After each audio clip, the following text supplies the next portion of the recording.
இன்னைக்கு நம்ம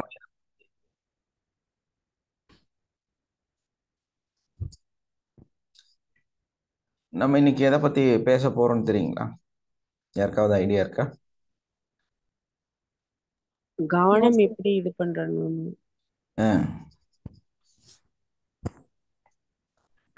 how to focus our self. நாம் எப்படி நம்மை ஃபோக்கஸ்டா வச்சுக்கிறது அப்படிங்கிறத பத்தி பேச போறோம். இந்த ஃபோக்கஸ் அப்படின்னாலே நமக்கு ஒரு விஷயம் நல்லா தெளிவா புரிஞ்சுக்க வேண்டியிருக்கு, இல்லையா? ஜென்ரலா ஃபோக்கஸ் பண்ணுங்க அப்படின்னு நம்ம சொல்லும்போது ஒரு கவன சிதறலை நம்ம எப்பவுமே நமக்குள்ள வச்சிருக்கிறோம் அப்படிங்கிறது நமக்கு புரிய ஆரம்பிக்குது. கவன சிதறல் அப்படிங்கிறது இல்லாம ஒரு கவனமாக ஒரு விஷயத்தை முழுமையா நம்ம செய்யறது அப்படிங்கிறது தான் அந்த ஃபோக்கஸ் அப்படிங்கிறது.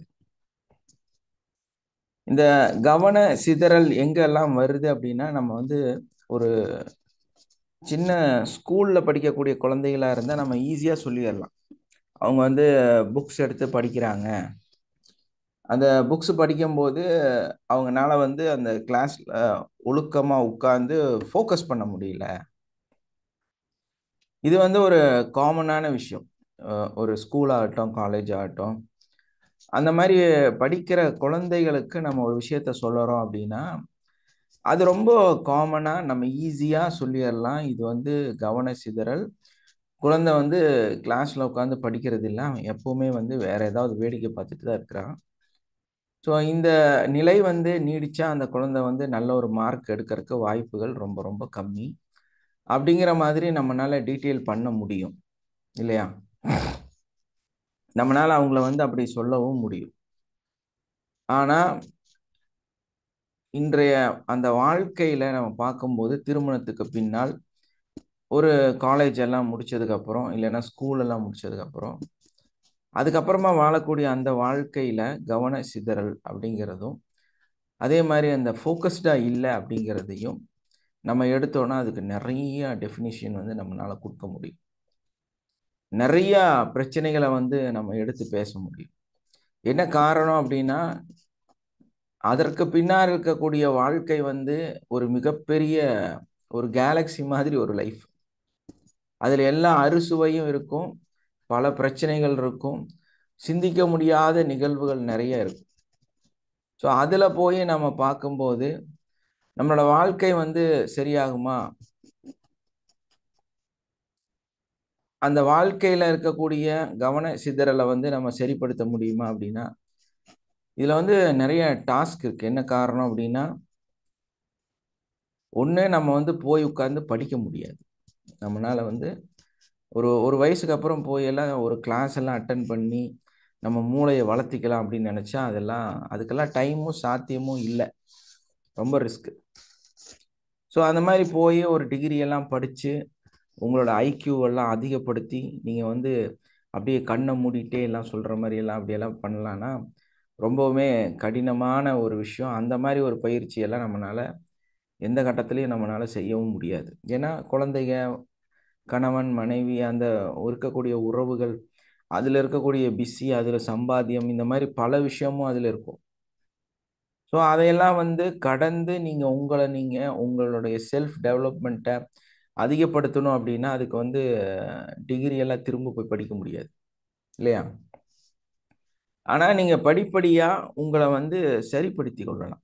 ஏன்னா இந்த இன்டெலிஜென்ட் ஃபோக்கஸ் அப்படிங்கும்போது இந்த ஐக்யூன்னு சொல்லுவாங்கல்ல,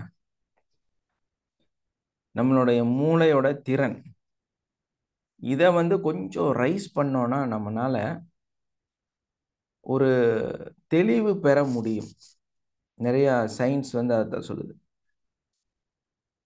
என்னதான் தியானம் பண்ணுங்க, அமைதியா இருங்க, கோவப்படாதீங்க, நீங்க உங்க மனநிலையில நல்ல நிலையில இருங்க, நல்லதே சிந்திங்க, இப்படியெல்லாம் சொன்னாலும், இப்படியெல்லாம் நீங்க செஞ்சாலும் மறந்து போயிடுது, இல்லையா? மறதி வந்துடுது. ஒரு விஷயம் ஓகே செஞ்சிடலாம் அப்படின்னு சொல்லிட்டு உங்களுக்கு பிளாங்கா இருக்கு. ஐயோ, இது நேற்று செய்யலாம்னு நினைச்சோமே, செய்யலையே. அப்படி வந்து நிறைய விஷயம் மறந்துடுறீங்க. சரி, ஒரு விஷயத்தை எடுத்து நம்ம செய்யலாம் அப்படின்னு முடிவெடுத்து நம்ம செய்ய ஆரம்பிச்சோம்னா, அந்த செய்யும் பொழுது அதை தொடர்ந்து நீங்க செய்யறது கிடையாது. மனசு அலைப்பாஞ்சிட்டே இருக்கு. கொஞ்ச நாள் அதை செய்வீங்க, இல்லைன்னா அது நல்ல சூப்பரா யூடியூப்ல எல்லாம் பார்த்து செமையா அதை வந்து பண்ணியிருப்பீங்க. அதுக்கு அடுத்த டைம் செய்யுங்கன்னா அவ்வளோதான், முடிஞ்சது. அது வந்து எதுக்குமே லாய்க்கில்லாத ஒரு பொருளாக போயிடும். சரி, எதையாவது ஒரு தொழில் சார்ந்து இல்லைன்னா ஏதாவது ஒரு முயற்சி செய்யலாம் அப்படின்னு செஞ்சா, ஒரு மீறி போனால் ஒரு மாதம் தம் கட்டி அந்த விஷயத்த செய்வீங்க. அந்த ஒரு மாசத்துக்கு அப்புறமா அந்த பொருள் எங்க போச்சுன்னே தெரியாது. அப்படிதானே? எல்லா விஷயமும் அப்படிதான். உங்களுக்கு வந்து ஒரு தொடர், ஒரு டச் இருந்துகிட்டே இருக்கணும். அப்போ தான் உங்களால் வந்து அதை தொடர்ந்து செய்ய முடியும். இல்லைன்னா நீங்கள் அன்ஃபோக்கஸ்டாக மாறிடுவீங்க. உங்களால் அது முடியாமல் போயிடும். இதுக்கு காரணம் என்ன அப்படின்னா, ஒன்று வயசு, இன்னொன்று மனநிலை, இல்லையா? மென்டலி அண்டு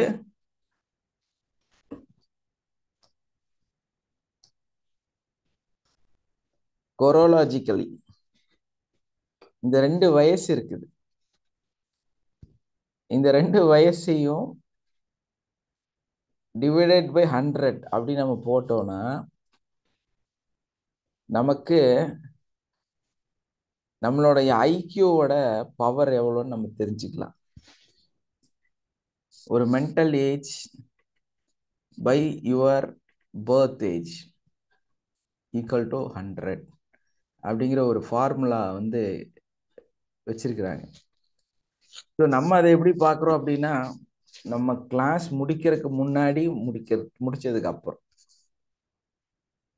கிளாஸ் ஸ்டார்ட் பண்ணுறதுக்கு அதில் ஜாயின் பண்ணுறதுக்கு முன்னாடி உங்களுக்கு இப்போ ஒரு 55 வயசுனா உங்கள் மென்டல் ஏஜ் ஆல்சோ 55.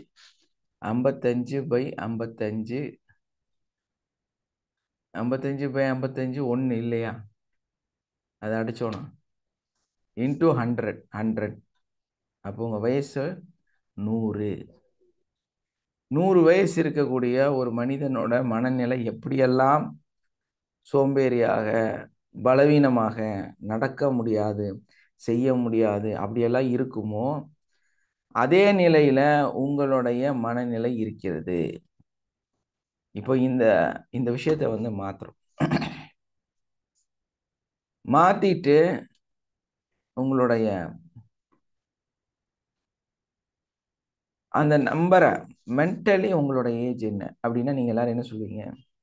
எனக்கு ஒரு 16 வயசு இருக்கும் சார், 14 வயசு இருக்கும், 23 வயசு இருக்கும். இப்போ 2-3 பேர் சொல்லுங்க பார்ப்போம், உங்களோட மென்டல் ஏஜ் என்ன? இந்த கிளாஸ் முடிச்சவங்களுடைய இன்றைய வயசு எவ்வளவு? உங்களுடைய ரியல் ஏஜ் இப்போ இந்த கிளாஸ் முடிச்சதுக்கு அப்புறம் உங்களோட ஏஜ்? எனக்கு ஒரு 12 to 16 இருக்கும் சார். 12 இதுக்குள்ள. to 16, ஒரு 16 வயசு வச்சுக்கலாம். ஆமா. உங்களோட வயசு? என்னோட வயசு இப்போ வந்து 52. இப்போ போட்டு பாருங்க. 16 டிவைடட் பை, அதாவது 16 பை உங்களுக்கு வந்து 56 52. Divided by 52 divided by 100. இதை வந்து கால்குலேட் பண்ணி பாருங்க. எனக்கு சார் 100 பை புரியல. மேலே வந்து 16 போட்டுக்குங்க, எஸ் கீழே சார். வந்து 52 போட்டுக்குங்க. Yes sir. அப்போ இது ரெண்டையும் அடிச்சோன்னா எவ்வளோ வருங்கிறது கால்குலேட் பண்ணிக்கங்க. அதோட சைடில் 100, அதை வந்து டிவைடட் பை 100 போடுங்க. அப்போ எவ்வளவா இருக்கும் அப்படிங்கிறது உங்களுடைய அந்த ஐக்யூ ஏஜ். புரியுதுங்களா? இப்படி ஒரு பிரைட்டான ஒரு விஷயத்த நீங்க வந்து கத்து வச்சிருக்கிறீங்க. அப்ப அதை எந்த அளவுக்கு வந்து நம்ம உபயோகப்படுத்தணும்? இது நான் சொல்லைங்க, நியூரோ சயின்ஸ் சொல்லுது. WHO நியூரோ சயின்ஸ் வந்து சொல்லுது, உங்களோட வயசை நீங்க சுயமாக உணர்ந்திருந்தால், அதாவது நம்மளோட அந்த ஐக்யூவோட பவர் வந்து உங்களுக்கு சரியா தெரியணும் அப்படின்னா, இப்போ நார்மலாக எல்லாரும் என்ன சொல்லுவாங்க, உங்களோட மென்டல் ஏஜ் பாடி ஏஜ் எல்லாம் ஒன்று தான் சார். அப்போ அவங்க டிவைட் பண்ணும்போது அது அப்படியே 100 வயசா காமிக்கும். ஆனால் அதே டைம்ல நம்மளோட இருக்கக்கூடிய இந்த கிளாஸை கத்துட்டு நீங்க செய்யும்போது ரெண்டும் வேற வேறையா மாறுது. ஸோ அதான் before our life master course, after கீழே மேலே நம்ம அப்படியே எழுதிக்கலாம். After life master course equal to 100 அப்படின்னு போட்டு ஒரு ஃபார்முலா நீங்கள் போட்டு பார்த்தீங்கன்னா உங்களுக்கே நல்லா தெரியும் நீங்கள் எந்த அளவுக்கு வந்து டெவலப் ஆகிருக்கிறீங்க, உங்கள் வாழ்க்கை வந்து எந்த அளவுக்கு மாறி. நியூரோபிளாஸ்டிசிட்டின்னு சொல்லி நம்மளோட மூளையில் ஒரு செயல் வந்து நடந்துக்கிட்டே இருக்குது. இந்த செயல் என்ன ஆகுது அப்படின்னா, நம்ம வந்து ஜென்ரலாக வாழ்கிறோம். ஓகே, நம்ம வந்து காலையில் எழுந்திரிக்கிறோம், சாப்பிட்றோம், சம்டைம்ஸ் ராஜேஸ்வரி மாதிரி ரோடு நடக்க போகிறோம், அந்த மாதிரி நல்ல ஒரு பிரிஸ்காக இருக்கிறோன்னு வச்சுக்கோங்களேன். இப்போ என்னால் நடக்க போக முடியாது, ஏன்னா 7 to 8 6 to 7 எல்லாம் எனக்கு கிளாஸ் இருக்குது. எனக்காவது வந்து ஞாயிற்றுக்கிழமை காலையில் 6 to 7 கிளாஸ் முடிச்சுட்டு ரேஸ் கோர்ஸில் போய் நடப்பேன், இல்லைன்னா இங்கே லோக்கலில் எங்கேயாவது நடக்க போவோம். இது வீக்லி ஒன்ஸ் தான் நம்மளால் பண்ண முடியுது. ஸோ மற்ற டைமில் வந்து இதை வந்து நம்மளால் செய்ய முடியல. இந்த மாதிரி பல வேலைகள் வயசாகும்போது, குடும்பம் ஆகும்போது, குழந்தைகள் ஆகும் பொழுது, நம்மளோட தொழிலில் பிஸி ஆகும்போது நமக்கு வந்து ரொம்ப என்கேஜாக போயிடுறோம். இந்த என்கேஜாக போனது மட்டும் இல்லை, நம்மளோட ப்ராப்ளம் என்ன தெரியுமா, ஒரு இடத்துல அடங்கி போயிடுறோம். ஒரு வயசுக்கு அப்புறம் இருக்கக்கூடிய பிரச்சனையே என்னன்னா, ஒரு இடத்துல முடங்கிடுறீங்க, அது உங்களுக்கு தெரிய மாட்டேங்குது. கண்டினியூவா ஒரு விஷயத்தை, இதுக்கு வந்து ஒரு பெரிய சூதகமான ஒரு விஷயம் வந்து இருக்குது. என்னன்னு பார்த்தீங்கன்னா, நம்மளுடைய மக்களோட மனநிலை பொதுவாக ஒரு விஷயத்தை வந்து நம்ம செஞ்சுட்டு இருக்கிறோம் அப்படின்னா, புதுசு புதுசா செய்யும் போது நமக்கு நல்ல உற்சாகமாக இருக்கும். அதே டைம்ல நம்ம ஒரு விஷயத்த அந்த உற்சாகத்தோட நம்ம செய்யலை அப்படின்னா, புதுசா செய்யலை அப்படின்னா, நமக்கு என்ன ஆகும் அப்படின்னா, டக்குன்னு ஒரு மாதிரி போரிங் ஆகி அந்த விஷயத்த திரும்ப திரும்ப செய்யும்போது நம்ம மூளை பெருசா ஒரு ஆக்டிவ்குள்ளார இல்லாம போயிடும். ஆனா நம்ம வந்து கரெக்டாக தான் இருப்போம். காலையில் எழுந்திருப்போம், காஃபி போட்டு கொடுப்போம், சாப்பாடு வைப்போம், அதுக்கப்புறம் வந்து காஃபி குடிப்போம், வேலைக்கு போவோம். அப்படி எல்லா வேலையும் ஒன் பை ஒன்று நம்ம செஞ்சுட்டு தான் இருப்போம். ஸோ நம்ம மைண்டு வந்து கரெக்டாக தான் வேலை செஞ்சுட்டு இருக்கும், ப்ராப்பராக தான் வேலை செஞ்சுட்டு இருக்கும் அப்படின்னு நம்ம நினைச்சிட்டு இருக்கிறோம். கிடையாது, உங்க மூளை வந்து கொஞ்சம் கொஞ்சமா சுருங்கிட்டு இருக்கு. உங்க மூளை வந்து கொஞ்சம் கொஞ்சமா சிந்தனை சக்தியை இழந்துட்டு இருக்குது. இதுக்கு காரணம் என்னன்னா, நீங்க ரொட்டீனா ஒரே வேலையை திரும்ப திரும்ப செஞ்சுக்கிட்டே இருக்கிறீங்க. இந்த மாதிரி நம்ம செய்யும் போது நம்மளுடைய அந்த ஃபோக்கஸ் அப்படிங்கிற விஷயம், நம்ம கவன சிதறல் அப்படிங்கிற விஷயம், மறதி அப்படிங்கிற விஷயம் நமக்குள்ள அதிகமாயிட்டே இருக்குது. Yes or no? யாரெல்லாம் இப்போ நான் மறக்கிறதே இல்லை சார், பர்ஃபெக்டா இருக்கிறேன் அப்படின்னு சொல்றீங்க? இல்லை இல்லை சார், இடையில கொஞ்சம் கொஞ்சம் அப்பப்போ மறந்து போயிடுது, நான் ஞாபகம் வைக்க முடியறது இல்லை அப்படின்னு யார் சொல்றீங்க? நான் நிறைய மறக்கிறேன், நிறைய. இருக்கு சார், மறதி இருக்கு சார். எஸ், அப்பப்போ எதுவுமே மறந்துடுறோம். கொஞ்ச நாள் வரைக்கும் மறக்க முடியாது சார். அப்புறம் கொஞ்சம் கொஞ்சமா வேற புதுசு புதுசா வரும்போது மறந்துடுறோம். புதுசு புதுசா அஸ்ஸலாமு அலைக்கும் sir. Short time memory loss வருது சார். இது பண்ணணும்னு நினைச்சிட்டு போறோம், ஆனா என்ன பண்ண போறோம்னு நினைச்சு மறந்துடுது. ஸ்ட்ரக் அந்த ஆயிருது. மாதிரி ஆகுது. ஆமா, எதுக்காக இந்த ஃப்ரிட்ஜ் இடத்துக்கு கிட்ட நான் போய் வந்தேன்? நின்னுட்டா கூட என்ன எடுக்க போறோம்னு சொல்ற ஒரு மைண்ட்ல இருந்து போவோம் அதுக்காக தான், ஆனா என்ன பண்ண போனோம்னு மறந்துடும். அது நேச்சுரலா ஆயிட்டே இருக்கு சார். எஸ், இதுதான் அந்த ஐக்யூ வந்து நமக்கு குறையுதுன்னு அர்த்தம். நம்மளோட ப்ராப்ளம் என்ன? நம்மளோட ஐக்யூ லெவல் குறையுதுன்னு அர்த்தம். அப்ப நம்ம என்ன பண்ணணும்? இதை வந்து நம்ம வந்து எப்படி சரிப்பட்டு சில சமயத்துல ரொம்ப பழசுக்கெல்லாம் ஞாபகம் இருக்கு சார். திடீர்னு சமீபத்துல ஏற்படுறது மறந்து போகுது. ஆமா, இதுக்குத்தான் நம்ம அந்த ஐம்புலன்களையும் ஆக்டிவேட்டாவே வச்சுக்கணும். 5 புலத்தையும் என்ன பண்ணும்? நம்ம உடல்ல 5 விஷயம் இருக்குது. இந்த 5 விஷயத்தையுமே நம்ம வந்து நல்ல ஒரு ஆக்டிவ்ல வச்சிருந்தோம்னா நமக்கு வந்து எல்லாமே சரியாயிடும். அப்போ நம்ம என்ன பண்ணணும் அப்படின்னா, நம்மளுடைய மைண்டை சரிப்படுத்துறதுக்கு நீங்க என்ன பண்ணணும்னா, பழைய மாதிரியே நீங்க கனவு காணும். அது எப்படி பழைய மாதிரி கனவு காண்றது? ஒரு கட்டத்துல நீங்க பகல் கனவு காணுவீங்க தெரியுமா? இப்பெல்லாம் பெருசா அது இருக்காது. என்னத்தை போய் சிந்திச்சுட்டு என்னத்தை நம்ம பண்ண போறோம் அப்படின்னு. ஆனா நீங்க ஒரு யங்கா இருக்கும்போது, ஒரு 22 வயசு மேரேஜ்டு அந்த டைம்ல இருக்கும்போது நீங்க நிறைய பகல் கனவு காணுவீங்க. நல்ல ஒரு வீடு கட்டணும், நல்ல ஒரு கார் வாங்கணும், அதே மாதிரி நல்ல ஒரு இடத்துல ஹனிமூன் டூர் போகணும். அங்கே போனோன்னா அந்த ஹனிமூன் போகும்போது அங்கே தாஜ்மஹாலை போய் சுற்றி பார்க்கணும்.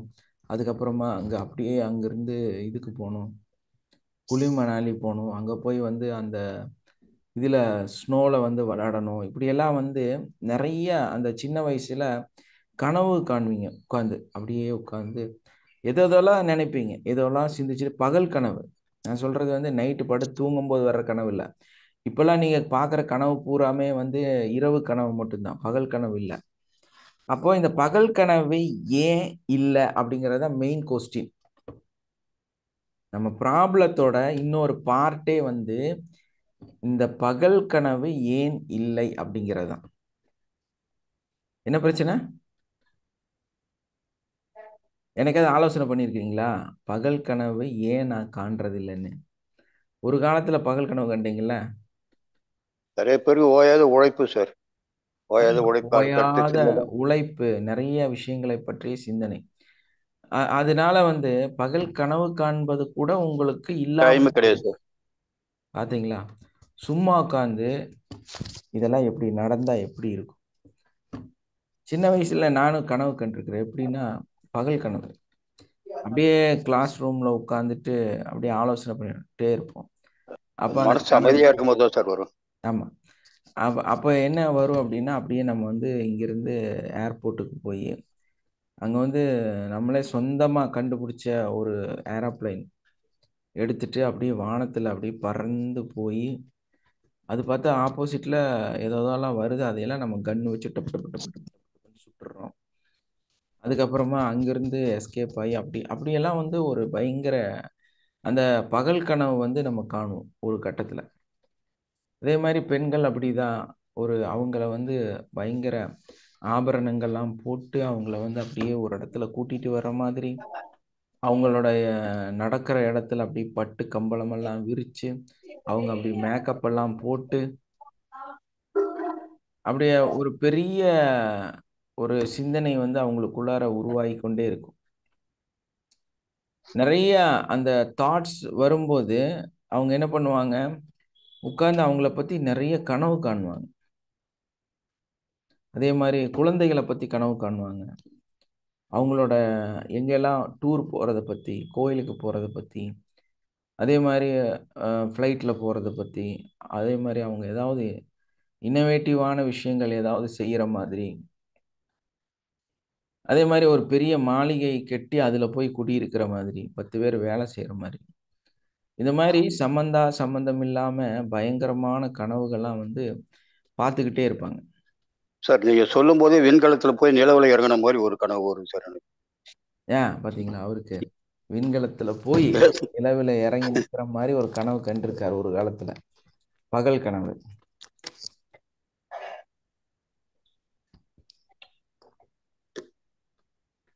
உங்களை நிறைய தப்பாவே சொல்லி வச்சிருக்கிறாங்க நிறைய இடத்துல. பகல் கனவே காணாத, நீ வந்து வீணா போயிருவேன். இன்னைக்கு சயின்ஸ் எல்லாம் சொல்லுதுன்னா பகல் கனவு அவசியமானதுதான் சார். பகல் கனவு காணுங்க. பகல் கனவு காணுங்க. உங்க முன்னேற்றத்துக்கான முக்கியமான நிகழ்வே அதுதான். அது மட்டும் இல்ல, உங்க பிரெயின் கரெக்டா வேலை இப்போ ஒரு பொருளை வந்து நம்ம யூஸ் பண்ணவே இல்லைன்னு வைங்க, என்ன ஆகும்? அது ஒரு இரும்பு பொருள் வந்து நீங்க வாங்கிட்டு வரீங்க, அப்படியே இதுவாயிடும் சார், விட்டு போயிடும். இத்து போயிடும், துரு பிடிச்சி இத்து போயிடும். அது மாதிரி தான் உங்களோட பிரெயினும்.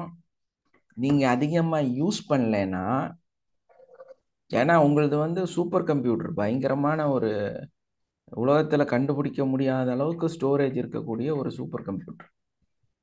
அதை வச்சுக்கிட்டு நம்ம பஞ்சு மிட்டாய் எப்படி செய்வதுன்னு சிந்திச்சுட்டு இருந்தோம்னா போச்சா?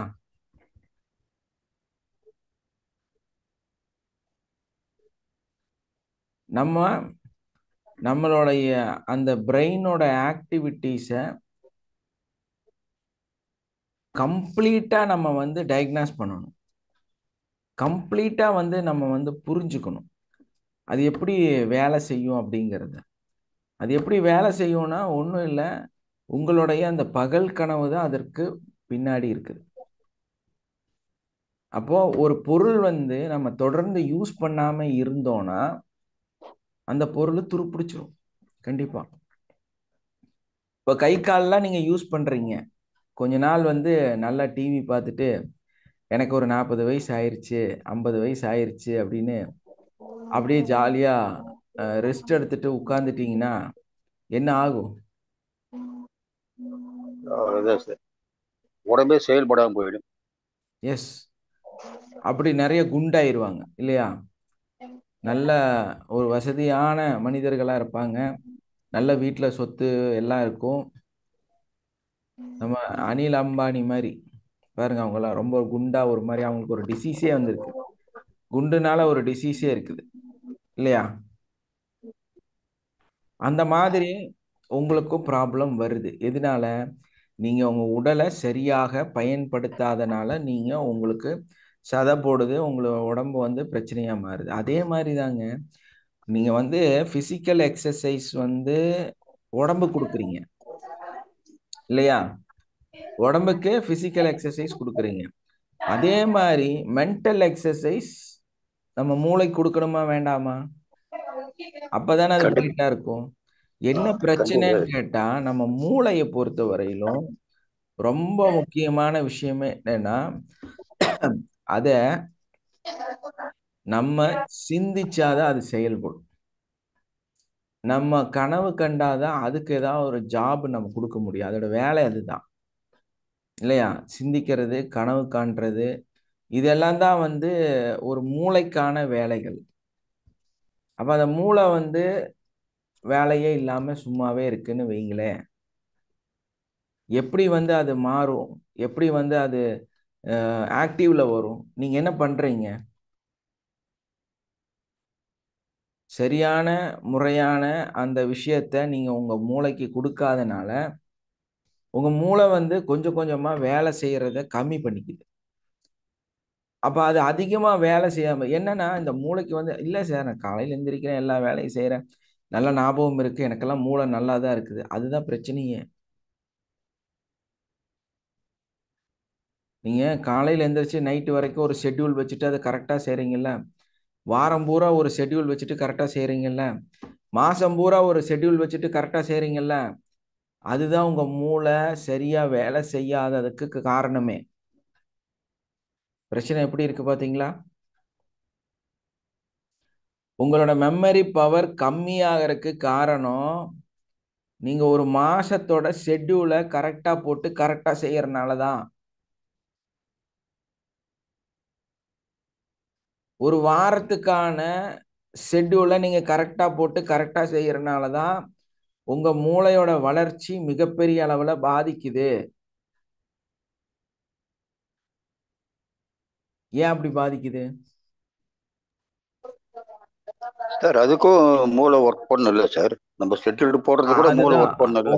உங்க மூளை வந்து ஒரு எக்ஸ்ட்ரீம் லெவல், அதாவது ஜியோஜி எக்ஸ்ட்ரீம் லெவல் ஒர்க் பண்ணக்கூடிய ஒரு விஷயம். அதாவது இந்த மாதிரி ஒரு 40 பூமியை அளந்து அதுக்குள்ள இருக்கிற கால்குலேட் எல்லாம் மொத்தமா போட்டு கொடுத்தீங்கன்னா அது கால்குலேட் பண்ணி சொல்லிடும்.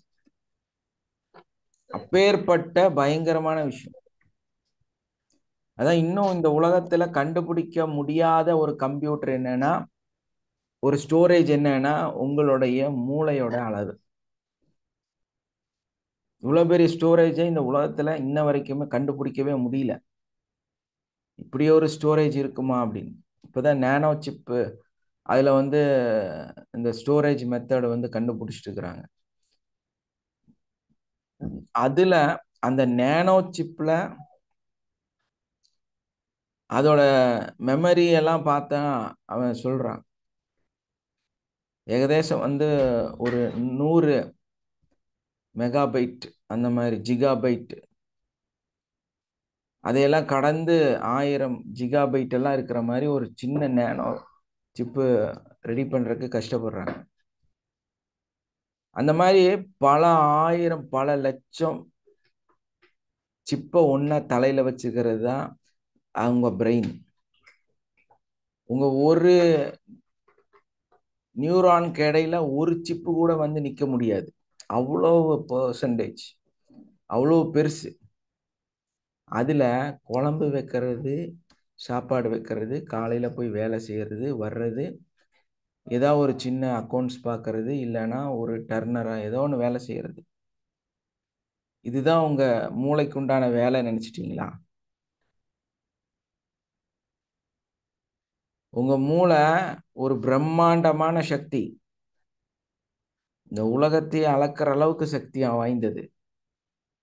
அதை வச்சுக்கிட்டு அதான் சொல்றேன், கைப்பொருள் அறியாதவர்கள். நம்ம கையில ஒரு பொருள் இருக்குது, அந்த பொருளோட விலை தெரியல நமக்கு, அப்படிதானே?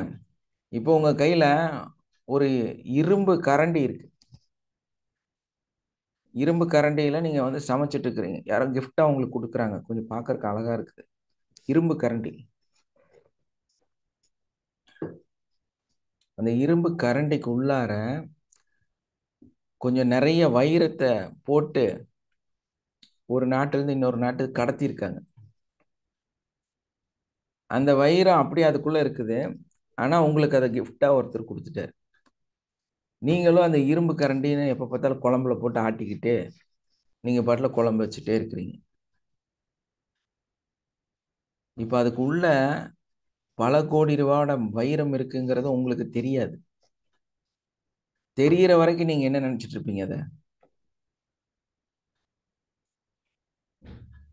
அது தெரிகிற வரைக்கும் உங்களுக்கு என்னங்க? அது சாதாரண இரும்பு கரண்டி இரும்பு இல்லையா? கரண்டியாவே நினைப்போம் அது. அதே மாதிரி தான். ஆனா அது கரெக்டா வேலையெல்லாம் செய்யுதுல்ல. உங்களோட தினசரி வேலைகள் எல்லாமே அது ஒன்னொன்னா செஞ்சுட்டு தானே இருக்கு. அப்ப அது உண்மையிலே இரும்பு கரண்டி மட்டும் தானா? அது அதுக்குள்ள இந்த இருக்கிற மதிப்பு தெரியாம பொருளை இருந்துச்சு. அதுதான் விஷயம். உங்க பிரெயினோட உண்மை தன்மையை நீங்க இன்னுமே உணரவே இல்லைங்கிறது அதோட விஷயம். இவ்வளோ பெரிய பிரம்மாண்டமான ஒரு பொருள், அதோட உள்ள இருக்கக்கூடிய பொருள் என்னன்னு தெரியாதனால நீங்க என்ன பண்றீங்க? அது கரெக்டா தான் வேலை செய்யுதுன்னு சிந்திச்சுட்டு இருக்கிறீங்க. ஆனா அது கரெக்டா வேலை செய்யல, சரியா வேலை செய்யல. நீங்க அதை வந்து உணரவே இல்லை. அந்த பிரம்மாண்டத்துக்குள்ளார அதுக்குள்ள என்ன இருக்குன்னு உங்களுக்கு தெரியல. நீங்க இன்னும் இரும்பு கரண்டியா தான் ஃபீல் ஆயிட்டு இருக்கீங்க. ஏன்னா உங்க தேவைகள்லாம் கரெக்டா செய்யுதுங்கிறனால. ஆனா அது அப்பேற்பட்டது அல்ல, இரும்பு கரண்டி அல்ல, உங்களோட தினசரி வேலைக்கானது அல்ல. உங்க மூளை வேலை செய்யாம போறதுக்கு காரணமே நீங்க டெய்லி வேலை செய்யறது தான். அது பெர்ஃபெக்டா வேலை செய்யறது தான். ப்ராப்ளம் பாத்தீங்களா? ஒரு பையன் நல்லா படிப்பான், நல்ல மார்க் வாங்குவான். ஆனா அவனோட வாழ்க்கைன்னு வரும்போது 12,500 ஒரு ஐடி கம்பெனியில போய் உட்காந்து வேலை செஞ்சுட்டு இருப்பான். அவனுக்கு என்ன புரியல?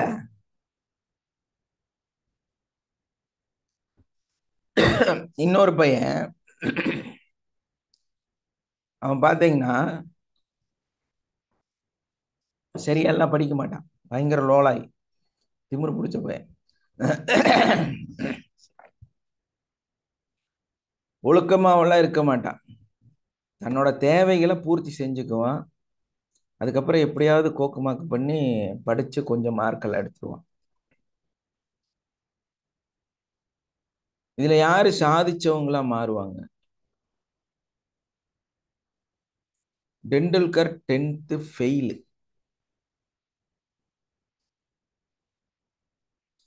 டெண்டுல்கர் யாருங்க?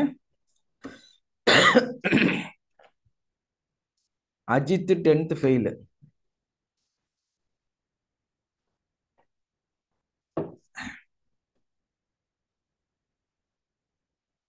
பாருங்களேன்,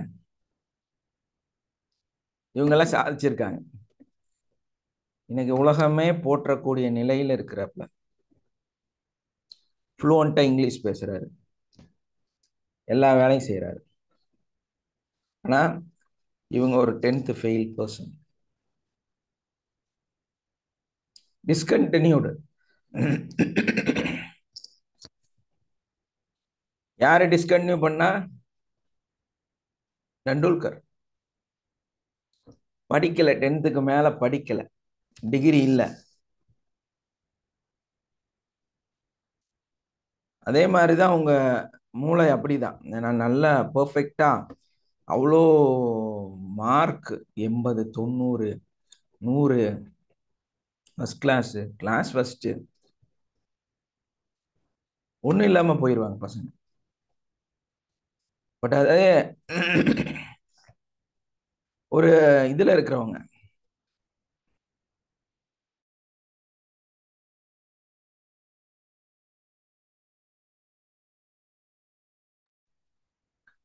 ஒரு ரொம்ப ஆக்டிவா இருக்கக்கூடிய அந்த பசங்க,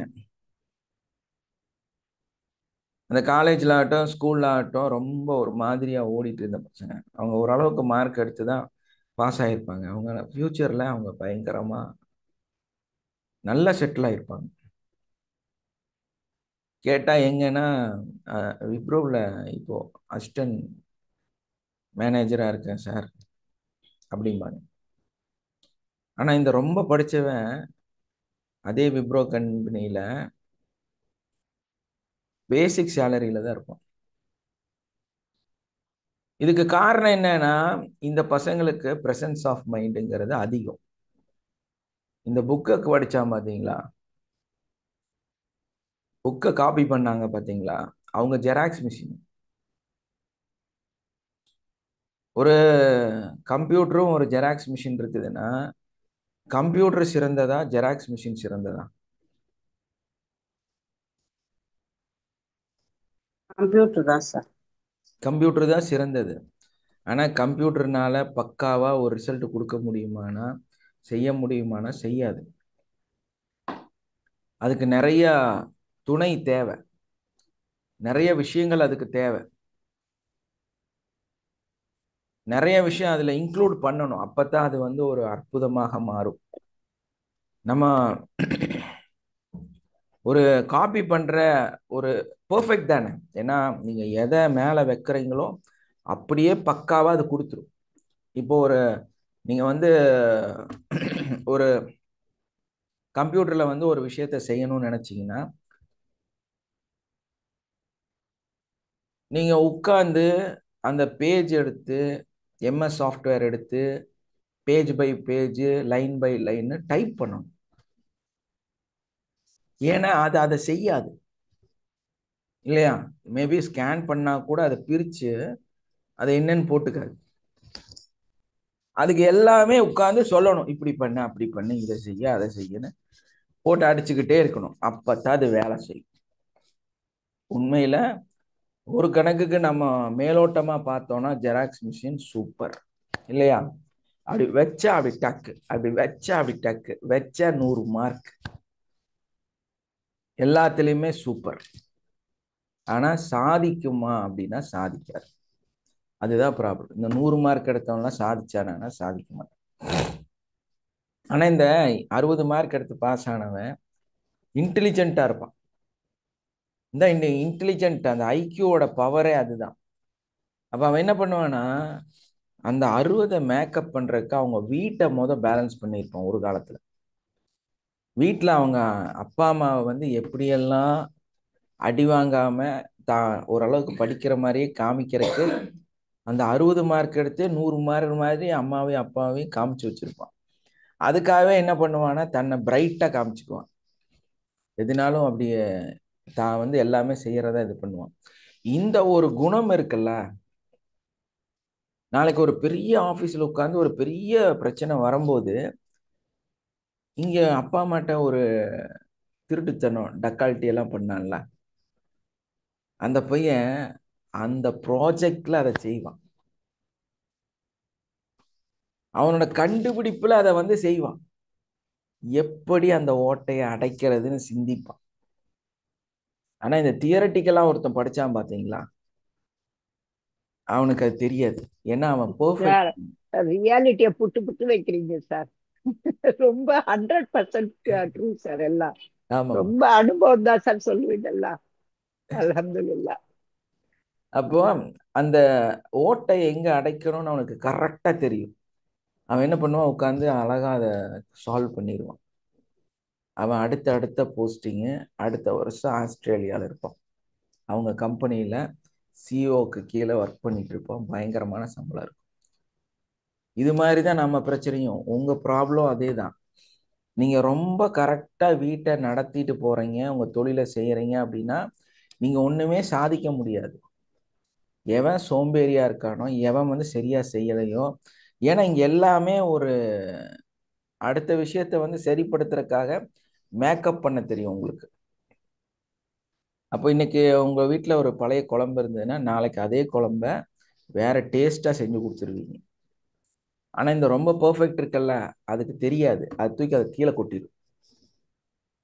அப்போ அந்த வீட்டுல என்ன நடக்குது அப்படின்னா, பணம் நிறைய செலவாகுது, சேமிப்பு குறைவாகுது. பாத்தீங்களா உங்க இன்டெலிஜென்ட் எங்க வேலை செய்யுதுன்னு? இது ஒரு சாதாரண தியரிங்க. உங்க வீட்டுல குழம்பு மிச்சமாச்சுன்னா மறாவது நாள் ஒரு குழம்பா மாத்தினா அன்னைக்கு முழு குழம்போட செலவு கம்மியாயிருச்சு.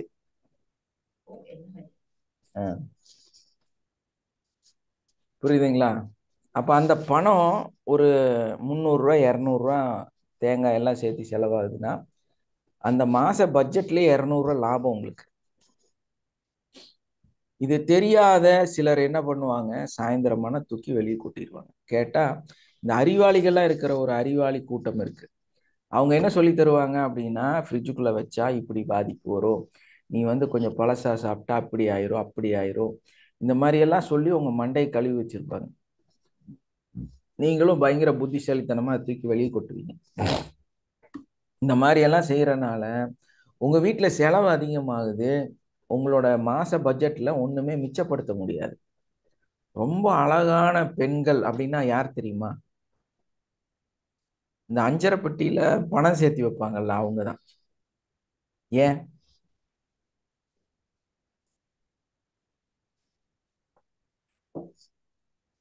கொஞ்ச நாளைக்கு அப்புறம் அவங்களே அந்த காசெல்லாம் சேர்த்து ஒரு கோல்டு வாங்கிக்குவாங்க, இன்வெஸ்ட்மெண்ட்டை உருவாக்கிடுவாங்க. அறிவு தான் அழகு. ஸோ இதெல்லாமே வந்து அவங்க அந்தந்த இடத்துல அவங்க வாழ்க்கைக்கு தகுந்த மாதிரி நிறைய விஷயங்களை மாத்தி செய்யக்கூடிய சிந்தனை வந்து அவங்களுக்கு இருக்கு. ஒரு புது கண்டுபிடிப்பு தானே ஒரு பழைய குழம்ப புது குழம்பா மாத்துறதுங்கிறது. ஒரு பெரிய கண்டுபிடிப்பு தாங்க, ஒரு சயின்ஸ் தாங்க அது. ஏன்னா அந்த காம்பினேஷன் உங்களுக்கு தெரியலன்னா அது வாந்தி வர அளவுக்கு ஆயிடும். ஆனா அதையே வந்து வேற ஒரு டேஸ்டா உங்களால மாத்த முடியும்னா உங்களுடைய இன்டெலிஜென்ட் அறிவு பக்காவா அங்க வேலை செய்யுதுன்னு அர்த்தம். புரியுதுங்களா? அப்போ உண்மையான அறிவாளியும் அழகும் யாருக்கு இருக்கு? இன்டெலிஜென்ஸ்க்கு தான் இருக்கு. இந்த இன்டெலிஜென்ஸ் வந்து போய் கம்ப்யூட்டர்ல உட்காந்து லேப்ல உட்காந்து ஒரு புத்திசாலி மட்டும் வேலை செய்யறது அல்ல. குடும்ப வாழ்க்கையில நம்மளுடைய எல்லாத்தையுமே இதே மாதிரி நம்ம கொண்டு போக முடியும். இப்படித்தான் உங்க வாழ்க்கையை நீங்க மாத்திக்க முடியும். நீங்க அறிவாளியா மாற முடியும். நீங்க வந்து எப்பவுமே உங்க மூளையை ஆக்டிவா வச்சுக்க முடியும். இதுக்காக போய் லேப்ல உட்காந்து கெமிக்கல் போட்டெல்லாம் கண்டுபிடிக்க முடியாது. இந்த ஒரு ஒரு உதாரணம் சொல்றேன். இந்த மாதிரி ஒரு இன்னோவேட்டிவான விஷயம் தானே ஒரு பழைய விஷயத்த புது விஷயமா மாத்துறது, இல்லையா? இந்த மாதிரி கூட நம்ம மூளை இப்படித்தான் வேலை செய்யும். நம்ம மூளைக்கு என்ன தேவை அப்படின்னா, டெய்லியும் ஒரு புது விஷயம் தேவை. நீங்க இட்லி செய்யறீங்களா, இன்னைக்கு வந்து வெள்ளை இட்லி, நாளைக்கு சிவப்பு இட்லி, நாளைக்கு மஞ்சள் இட்லி, நாளைக்கு வந்து கருப்பு இட்லி. ஏன்னா கருப்பு கவுளி அரிசியில செஞ்ச இட்லி. இந்த மாதிரி புதுசா நீங்க எதையாவது செஞ்சுக்கிட்டே இருக்கணும். அப்பதான் உங்க மூளை கரெக்டா ஆக்டிவேட் ஆகும். ஒரு தொழில இருக்கீங்க, ஒரு வியாபாரம் பண்றீங்கன்னா, நான்லாம் என்ன பண்ணுவேன்னா, ஒருத்தர் சொல்லி கொடுத்த ஐடியா கூட, என்னோட கடையோட அந்த ஸ்ட்ரக்சர் இருக்குல்லங்க, ஒன்ஸ் நான் அதே மாதிரி கிளினிக்லயும் அதே மாதிரி பண்ணுவேன், கடையிலையும் பண்ணுவேன். அடிக்கடி மாத்திக்கிட்டே இருப்பேன். பைத்தியமான்னு கேட்பாங்க. ஏன்னா நம்ம கஸ்டமரை பொறுத்த வரையிலும், ஒரு கடை வச்சிருக்கிறீங்கன்னா, அவர் உள்ள வந்தனேவே லெஃப்ட் சைட்ல இதா இருக்கும், ரைட் சைட்ல அதான் இருக்கும், இங்கதான் வந்து இந்த பொருள் இருக்குன்னு ஒரு ஐடியா அவருக்கு வந்துருச்சுன்னா, நம்ம கடை பழைய கிடையாது. கடையில ஒரு புதுமை நடக்கிறதா அவங்க ஃபீல் பண்ண மாட்டாங்க. அவருக்கே தெரியும். அவரே சொல்லுவார், அந்த 3வது ஷெல்ஃப்ல 4வது இது இருக்கு பாரு, அதை எனக்கு எடுத்து கொடுப்பாரு. சொல்லக்கூடாது. நீங்க ஒரு தொழில் பண்றீங்கன்னா, உங்க கஸ்டமர் இந்த வார்த்தையை உங்கள்கிட்ட சொன்னா, உங்க கடை பழைய கடை, இத்து போன கடை. நல்லா ஞாபகம் வச்சுக்கங்க. ஆனா நம்ம வந்து என்ன பண்ணணும், அத 3 மாசம் ஆயிருச்சு, இல்ல நான்லாம் மேக்சிமம் 1.5 மாசம் தான், அதுக்கு மேலையில வச்சுக்க மாட்டேன். கம்ப்ளீட்டா ரோல் சிஸ்டமே மாத்திடுவேன். நீங்க இந்த மால்ல போனீங்கன்னா, இந்த பெரிய பெரிய பஜார்ல போனீங்கன்னா, அதாவது கார்ப்பரேட் பஜார், அதாவது சில பஜார் பேர்ல இருக்கு, நான் சொல்ல விரும்பல, ஸ்மார்ட் பாயிண்ட் அந்த மாதிரி எல்லாம் வச்சிருக்காங்கல்ல கம்பெனிங்க, அந்த மாதிரி டிபார்ட்மெண்ட் ஸ்டோர்ல பாத்தீங்கன்னா, நீங்க நெக்ஸ்ட் டைம் போகும்போது அந்த ரோல் அந்த பொருள் இருக்காது. தொலாவி தான் நீங்க போற மாதிரி இருக்கும். எப்ப போனாலும் அது இடம் மாறிக்கிட்டே இருக்கும். நீங்க இந்த ரோலை இன்னைக்கு வந்து சாம்பார் பொடி எடுத்தீங்கன்னா, அடுத்த டைம் போகும்போது அந்த ரோல்ல வந்து சாம்பார் பொடி வச்சிருக்க மாட்டாங்க. கிரவுண்டு கொண்டு போயிடுவான், கீழே கொண்டு போயிடுவான். இப்படி அந்த செல்ஃப்ல நிறைய சேஞ்சஸ் பண்ணிக்கிட்டே இருப்பாங்க. ஏன் அதை செய்யறாங்கன்னா, நீங்க வந்து பார்க்கும்போது உங்களுக்கு அது வந்து புதுமையா தெரியணும். இந்த ஃபார்முலா தெரியாம கடையில உட்காந்து நீங்க மாட்டு வண்டி ஓட்டிட்டு இருந்தீங்கன்னா, உங்க கடை பழைய கடையா தான் இருக்கும். மாறணும் அப்படின்னா மைண்டுக்கு வேலை கொடுக்கணும். உங்களுக்குள்ள வர அந்த ஷாப்ல, என்னோட ஷாப் கொடுத்துட்டு நான் அந்த ஷாப்ல பாத்தீங்கன்னா அப்படிதான். என்னோட ஒர்க்கர்ஸே சொல்லுவாங்க, சார் இந்த இந்த சிஸ்டம் இப்படி இருக்குது, இத்தனை நாள் ஆச்சு, என்ன பண்ணலான்னு. எல்லாத்தையும் தூக்கி ஆப்போசிட்ல போடு, இதை தூக்கி அங்க போடு, இங்க போடு, கம்ப்ளீட்டா ரோல் பண்ணி விட்டுருவோம். ஸ்ட்ரக்சர்லாம் மாத்திடுவோம். எல் சேஃப்ல இருந்துச்சுன்னா நெக்ஸ்ட் வந்து ஹெச் ஆயிரும். அதுக்கு அடுத்தது வந்து ஒரே லைனா மாறிடும். அதுக்கடுத்த ஒரு மாசத்துல அது ஃப்ரண்டேஜுக்கு வந்துடும். இப்படி மாத்திக்கிட்டே இருப்போம். இதுல இன்னொரு சூதகம் இருக்குங்க. எங்கேயாவது கெட்ட சக்திகள் எங்கேயாவது உருவானா கூட அதை வந்து அழிக்க முடியும் இந்த மாதிரி செய்யும்போது. ஏன்னா ஒரு மனுஷன் உங்களை பார்க்கும்போது நீங்க வந்து ஒரே மாதிரி தெரிஞ்சீங்கன்னா, உங்க மேல நிறைய நெகட்டிவ் இருக்கும். நீங்க வித்தியாசமா மாறிட்டே இருந்தீங்கன்னா, அதனாலதான் சொல்றது, நீங்க வந்து அப்பப்ப நல்ல புது ட்ரெஸ் போடுங்க, நல்லா துவைச்சு அயன் பண்ணி பளிச்சுன்னு ட்ரெஸ் போடுங்கன்னு சொல்ற காரணம் என்ன தெரியுமா? இந்த சைக்காலஜி தான். உங்களை பார்க்கும் போதே ஒரு ரெஃப்ரெஷ் தெரியணும். அப்ப மனிதனோட மைண்டு வாவ் பரவாயில்ல அப்படின்னு சொல்லும். அப்போ நீங்க உங்க வீட்டுக்குள்ள இருக்கிறீங்கன்னா, வீட்டுக்குள்ளார அடிக்கடி உங்களோட எல்லாத்தையும் சேஞ்ச் பண்ணிடணும். ஒரே இடத்துல 50 வருஷமா சோஃபா வச்சுட்டு இருக்க கூடாது. ஹாலை அடிக்கடி அந்த டிசைன் மாத்திடணும். அடிக்கடி வந்து உங்களோட கிச்சன்ல இருக்கிற அந்த பொருள் எல்லாம் சேஞ்ச் பண்ணிடணும், இடம் மாத்தி போடணும். அப்ப என்னன்னா, இதுல இன்னொரு பெனிஃபிட் இருக்கும். ஏதாவது பொருள் நீங்க வாங்கி யூஸ் பண்ணாம வச்சுட்டீங்கன்னா, அது கெட்டு அப்படியே உள்ள கிடக்கும், ரொம்ப காலமா கிடக்கும். அங்கெல்லாம் நெகட்டிவ் வந்து உருவாகும். அப்பப்போ நீங்க அந்த பொருளை எடுத்து யூட்டிலைஸ் பண்றதுக்கு ஒரு வாய்ப்பாக அமையும். எல்லாரும் என்ன நினைக்கிறாங்கன்னா, தொடச்சிட்டு அந்த பொருளை அங்கேயே வச்சிடணும், தொடச்சிட்டு அங்கேயே வச்சிடணும், கிளீன் பண்ணி அங்கேயே வச்சிடணும். அப்படி வைக்கக்கூடாது. கிளீன் பண்ணீங்களா அந்த சிஸ்டமே மாத்திடணும். ஐயோ மறந்துடுவேன் சார், அந்த பொருள் கை பழக்கம் இருக்காது எடுக்கிறதுக்கு, உங்க மூளை மங்கி போயிடும். நிறைய விஷயத்த தொலாவி பண்ணுங்க. உங்களோட உப்பு இன்னைக்கு ஒரு இடத்துல வச்சிருக்கீங்கன்னா கொஞ்சம் மாத்தி வைங்க. மளிகை சாமான்லாம் ஒரே சைடில் வச்சுக்கலாம், ஆனால் அப்பப்போ கொஞ்சம் கொஞ்சம் மாற்றி வைக்கணும். ஏன்னா அப்போ உங்கள் பிரெயின் வந்து கொஞ்சம் ஆக்டிவாக மாறும், உங்கள் மூளை வந்து கொஞ்சம் வேலை செய்யும் இல்லையா? உங்கள் பெட்ஷீட்டை வந்து அடிக்கடி சேஞ்ச் பண்ணும்போது அந்த ரூமில் ஒரு ஃப்ரெஷ்னஸ் ஃபீல் ஆகுறீங்கல்ல, அதே மாதிரி அந்த ஸ்ட்ரக்சரை அடிக்கடி மாற்றும் போது அடிக்கடி ஃபுல்லாக குப்பையாகும், களையும், உங்களுக்கு வேலை அதிகமாகும். ஆனால் நீங்கள் இதெல்லாம் அடிக்கடி செஞ்சுட்டே இருந்தீங்கன்னா உங்கள் பிரெயின் நல்லா வேலை செய்யும், இந்த மாதிரி மறதியெல்லாம் வராது. அப்போ வீட்டோட டிசைன் அடிக்கடி மாற்றணுங்க, ஒரே பேட்டர்னில் உங்கள் வீட்டை வச்சுக்க கூடாது. புரியுதா உங்களுக்கு? Yes sir. ஒரே பேட்டர்ன்ல இருந்தால் நீங்கள் என்ன ஆயிருவீங்க? நோயாளியாக மாறிடுவீங்க. உங்கள் பெட்ரூம் ஒரே ஸ்டைலில் இருந்தால் உங்களை அறியாமல் உங்களுக்குள்ள நோய் வந்துடும். புரிஞ்சுக்குங்க. என்ன காரணம்? அப்போ நம்ம ஒரு விஷயத்த டெய்லியும் வித்தியாசமான ஒரு கோணத்துல நம்ம பார்த்துக்கிட்டே இருக்கணும். அப்பதான் நம்ம வந்து நிறைய விஷயத்த புதுசு புதுசா செய்ய முடியும். நம்மளோட ஐக்யூ லெவல் வந்து அதிகமாகறதுக்கு நிறைய வாய்ப்புகள் இருக்கு.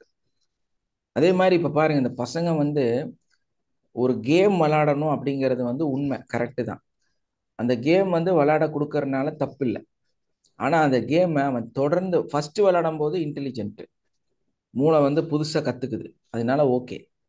ஆனா அந்த அதே கேம்ல அடுத்த லெவல் அடுத்த லெவல் அடுத்த லெவல் அடுத்த லெவல் போகும்போது அடிக்ஷனா மாறிடுது.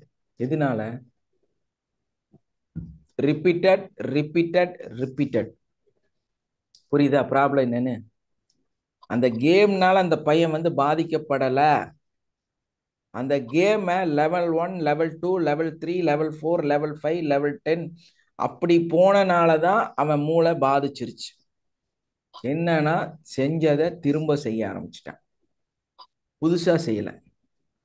அதனாலதான் அந்த கேம்ல உள்ள போய் உட்கார்ந்துட்டு வெளியே வர முடியாம கஷ்டப்படுறாங்க.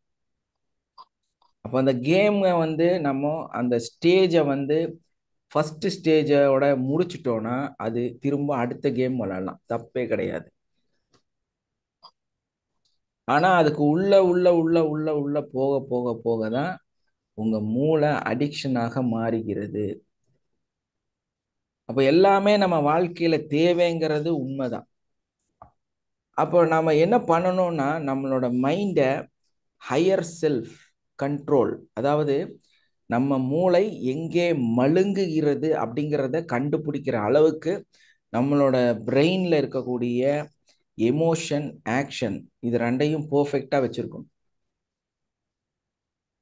எமோஷன்னா ஃபீலிங்ஸ், அதாவது இதுக்குள்ள ஒண்ணுக்குள்ள போயிட்டே இருக்கிறது, அதை கண்ட்ரோல் பண்ண தெரியணும். ஆக்ஷன் அடிக்கடி நிறைய விஷயத்த புதுசா அதுக்கு கொடுத்துக்கிட்டே இருக்கணும். ஸோ இது ரெண்டையும் நம்ம கண்ட்ரோல்ல வச்சிருந்தோம்னா நம்மளோட ஹையர் செல்ஃப் அதிகமாக வேலை செய்யதாக மாறும். நம்மளோட மூளை மறக்கவே மறக்காது.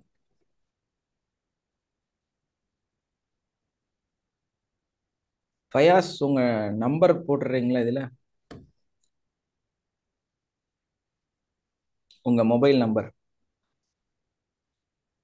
மேபி உங்களுக்கு நான் மெசேஜ் பண்ணியிருக்கலாம், இல்லைன்னா கிளாஸ் ஜாயின் பண்றதுக்காக உங்களுக்கு ஷியாமா வந்து ரெக்கமெண்ட் பண்ணியிருக்கலாம். அவங்க சொன்னதுக்காக கரெக்டாக அவருக்கு ஒரு ஷேரிங் கொடுத்துருக்காங்க. தேங்க்யூ ஃபயாஸ்.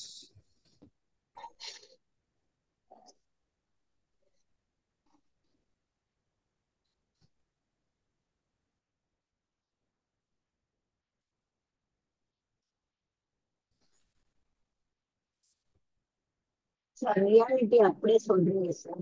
அது வந்து நமக்கு நம்ம சரியாதான் செய்யணும்ன்ற ஒரு நினைப்பு இருந்தாலும் எங்கெங்க தப்பு செய்யறோம் அதெல்லாம் கரெக்ஷன் பண்றதுக்கு உங்க ஒவ்வொரு இது ரொம்ப யூஸ்ஃபுல்லா இருக்கு சார். இந்த டாபிக் கூட ரொம்ப நல்லா நம்ம நினைக்கிறதே வேற. நீங்க சொல்ற ஒரு இது வந்து சின்ன சின்ன தப்புங்க நம்ம கரெக்ஷன் பண்ணிட்டாலே ரொம்ப நல்லா இருக்கும். அதுக்கப்புறமா நீங்க சொன்னீங்கல்ல சார், எப்பவுமே ஃப்ரெஷ்ஷா இருக்கணும் அப்பதானே. இப்ப எதிராளி வந்து நம்ம நெகட்டிவா நினைச்சா கூட நம்ம 2 தினம் ஃப்ரெஷ்ஷா இருக்கிறத பார்த்துட்டு அவனே என்னடா நம்ம என்னதான் பண்ணாலும் இவன் வந்து எப்பவுமே ஃப்ரெஷ்ஷா இருக்கானே, அவனே கன்ஃபியூஸ் ஆயிடுவான் எதிராளியே. அது ஒவ்வொன்றும் பாயிண்ட்ஸ் ரொம்ப நல்ல இது இருக்கு சார். கண்டிப்பா. ரொம்ப ரொம்ப சூப்பர் எல்லாமே. தேங்க்யூம்மா, தேங்க்யூ. இப்போ பார்த்தீங்கன்னா இந்த ஹையர் செல்ஃப் ஆக்டிவேஷன்ல இன்னொரு விஷயம் ரொம்ப முக்கியமா நம்ம செய்ய வேண்டியது பொறுமை, காத்திருப்பு. நமக்கு இது ரெண்டும் ரொம்ப முக்கியமான விஷயம். இந்த உலகத்துல நிறைய சாதித்த மனிதர்கள் காத்திருக்காங்க, ரொம்ப காலம் வெயிட் பண்ணுவாங்க. ஏன்னா ஒரு பல்பு கண்டுபிடிக்கிறது அப்படிங்கும்போது அவர் வந்து 999 உலோகங்களை வந்து மெட்டலை வந்து யூஸ் பண்ணி பார்த்துட்டு தான் 1000வது பொருள் அந்த ஒன்று வந்து சக்சஸ் ஆக மாறுச்சு. அப்போ அந்த இன்டெலிஜென்ட் எங்க உருவாகுது அப்படின்னா நம்மளுடைய எமோஷனல் ஆக்ஷன், அதுக்கப்புறமா வெயிட்டிங், இல்லையா? நம்ம காத்திருக்கணும். ஒரு விஷயம் நமக்கு நடக்கணும், நமக்கு நல்லதுன்னு ஆகணும் அப்படின்னா நம்ம காத்திருக்கணும், அதுக்கு நம்ம தயாரா இருக்கணும்.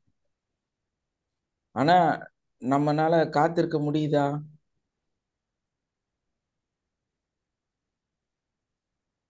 பொறுமையே இல்லை. நான் நிறைய நபர்களை பார்த்துருக்கிறேன். இந்த வாழ்க்கையில தோல்வியை சந்தித்த மனிதர்கள் அப்படிங்கும்போது அவங்க எதுக்காகவுமே டைமை வந்து எடுத்துக்கவே மாட்டாங்க. ஒரு சக்சஸ்ஃபுல் டாக்டர், அதை நீங்கள்லாம் வந்து ஆல்டர்னேட்டிவ் இங்கே இருக்கிறீங்க, உங்களுக்கான ஒரு பெரிய சீக்ரெட் நான் சொல்லித்தரேன். நீங்க ட்ரீட்மெண்ட் பண்ணி நீங்க பெரிய டாக்டரா மாறவே முடியாது, எழுதி வச்சுக்கங்க. நீங்க வந்து ஒரு அக்குபஞ்சர் டாக்டரா இருக்கிறீங்க, ஆயுர்வேதிக் டாக்டரா இருக்கிறீங்க, உங்களால உங்க துறையில நீங்க ட்ரீட்மெண்ட் கொடுத்து நீங்க பெரிய டாக்டரா மாறவே முடியாது. நான் சொல்ற சீக்ரெட்டை ஃபாலோ பண்ணீங்கன்னா நீங்க மிகப்பெரிய சக்சஸ்ஃபுல் டாக்டரா மாறிடலாம். உங்களுக்கெல்லாம் தெரிஞ்சுக்கணுமா வேண்டாமா? யாரெல்லாம் இருக்கீங்க இங்க? இல்லை சார், நான் நல்லா வந்து ஹவுஸ் ஒய்ஃப். தெரிஞ்சுக்கணும் சார். தெரிஞ்சுக்கணும். ஃபயாஸ், சொல்லுங்க சார், இன்ஷா அல்லாஹ் கட்டாயம் தெரிஞ்சுக்கணும். நீங்க அக்குபஞ்சரிஸ்டா? இல்ல சார், ஏன் நான் மௌலவி உண்டு. மௌலவியா? Okay, sir super. சொல்லுங்க சார். எஸ், கண்டிப்பா. நீங்கெல்லாம் மருத்துவத்தை வந்து மருத்துவமா பார்த்தீங்கன்னா நிச்சயமா உங்களால பெருசா சாதிக்கலாம் முடியாது, மாற்றத்தை வந்து ஏற்படுத்த முடியாது. ஆனா எப்போ நீங்க அந்த பேஷண்ட் சொல்லக்கூடிய எல்லா வார்த்தைகளையும் தெளிவா கேட்கறக்கு உங்களுக்கு பொறுமை இருக்குதோ, அவங்க சொல்ற எல்லா பிரச்சனையும் மேபி அவங்க வந்து உட்கார்ந்து இடுப்பு வலிக்காக வருவாங்க. அவங்க பேத்தி பிறந்ததுல இருந்து அந்த அம்மா பிறந்தது வரைக்கும் கதை சொல்லுவாங்க. என்ன சொல்லுவாங்க?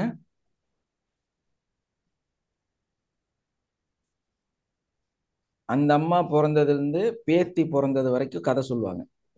எவ்வளவு பெரிய கதையா இருக்குன்னு பாருங்களேன். இந்த கதைய நீங்க பொறுமையா கேட்க தெரியும். நிறைய பேத்துக்கு மற்றவங்களோட கதை கேட்கறது பிடிக்கவே பிடிக்காது. நீங்க ஒரு பெரிய சக்சஸ்ஃபுல் டாக்டரா மாறவே முடியாது வாழ்க்கையில. இந்த தன்மை உங்களுக்குள்ள இருந்துச்சுன்னா நீங்க தான் சக்சஸ்ஃபுல் டாக்டர். நீங்க அவங்களுக்கு மருந்தே கொடுக்க வேண்டாம், இதை கேட்டுட்டு அனுப்பிட்டீங்கன்னா போதும், அவங்க குணமாயிருவாங்க.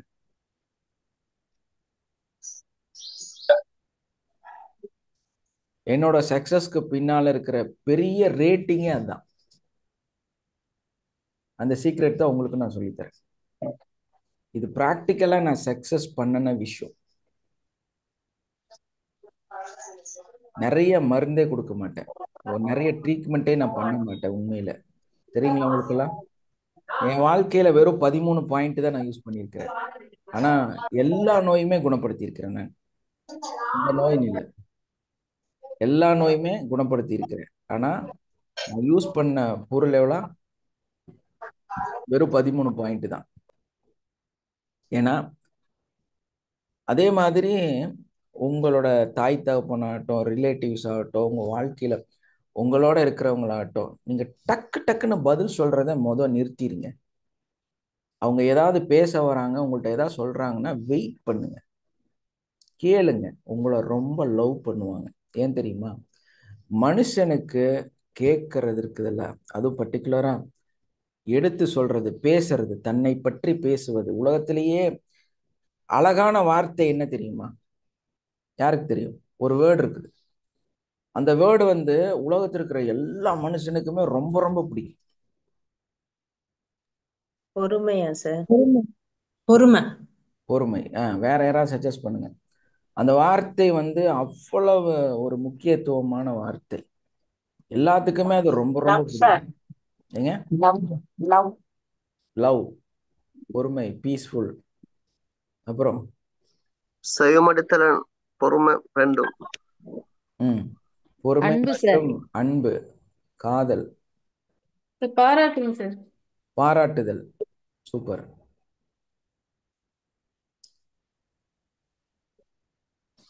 அந்த வார்த்தை என்ன தெரியுமா?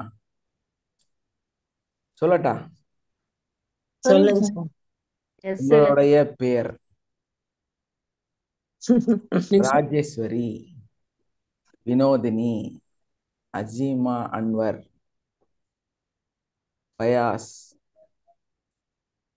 உலகத்திலேயே ஒரு பெரிய வார்த்தை இது. உங்களுடைய பெயர் எல்லாத்துக்குமே அது பிடிக்கும் இல்லையா? யாராவது இல்லைன்னு சொல்ல முடியுமா?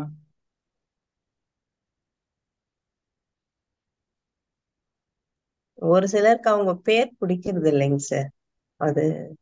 அதாவது செல்ஃப் லவ் இல்லை, அவங்க பயங்கரமான நோயில இருப்பாங்க, மன ரீதியான நோயில இருப்பாங்க, அவங்க வாழ்க்கை சரியாக இருக்காது, அவங்க வாழ்க்கை வெறுத்து ரொம்ப டிப்ரெஷன்ல இருப்பாங்க.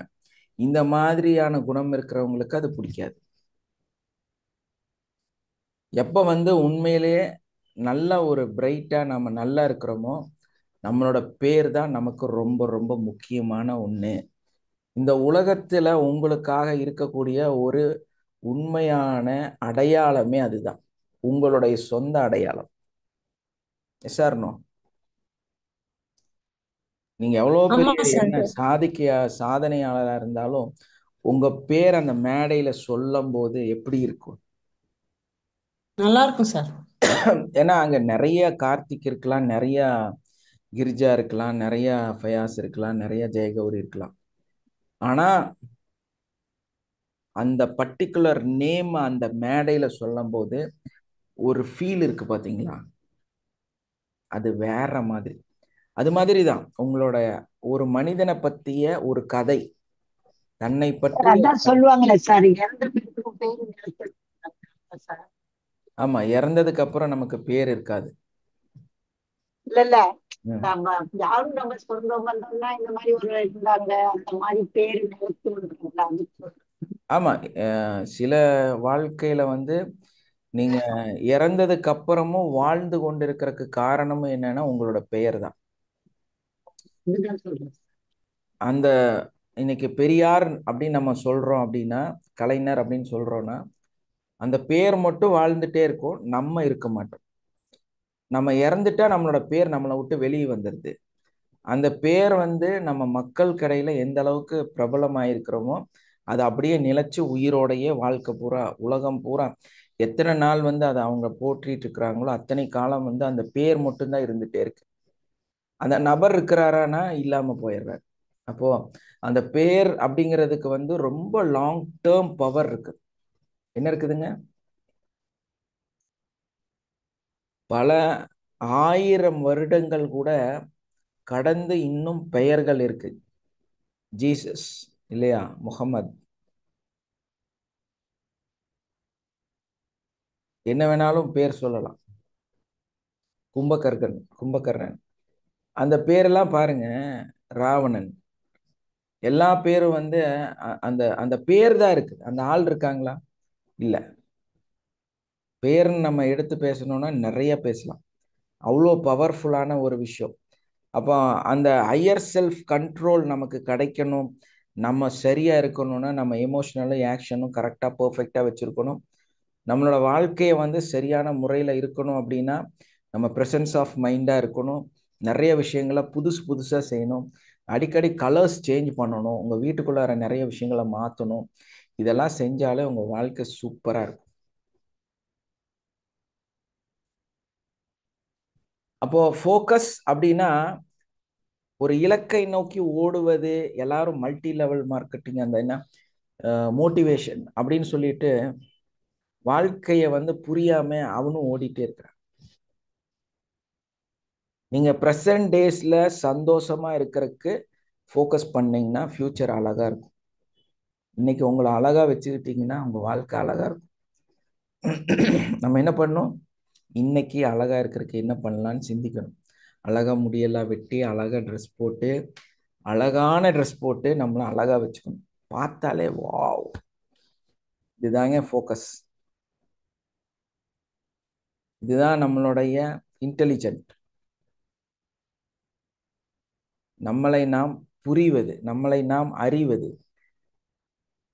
அதை விட்டுட்டு நீங்க அழுக்கு ட்ரெஸ் எல்லாம் போட்டுக்கிறது, வீடெல்லாம் குப்பை தொட்டியா வச்சுக்கிறது, நான் வந்து ஒரு பெரிய கோல் செட் வச்சிருக்கிறேன், அதை நோக்கி பயணிச்சுட்டு இருக்கிறேங்கிறது எப்படி நடக்கும்? எப்படி நீங்க அங்க போய் சேருவீங்க? முதல் படிக்கட்டே சரியில்லை, முதல் கோணல் முற்றிலும் கோணல் இல்லையா? அப்படிதானே?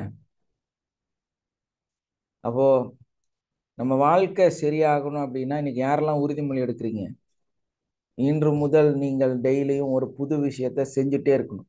நான் இன்னைக்கு இந்த புதுசா ஒன்று செஞ்சிருக்கிறேன், முடிஞ்சா இங்க பதிவு பண்ணுங்க. நாளைக்கு வந்து சார் நேற்று நான் ஒரு புதுசா ஒன்று செஞ்சேன் சார் என் வீட்டில். பழைய ரொம்ப நாளா அது இருந்துச்சு. அதை ஜாப்பனீஸ் ஒரு மெத்தட் இருக்கு, தெரியுமா? யாருக்காவது தெரியுமா?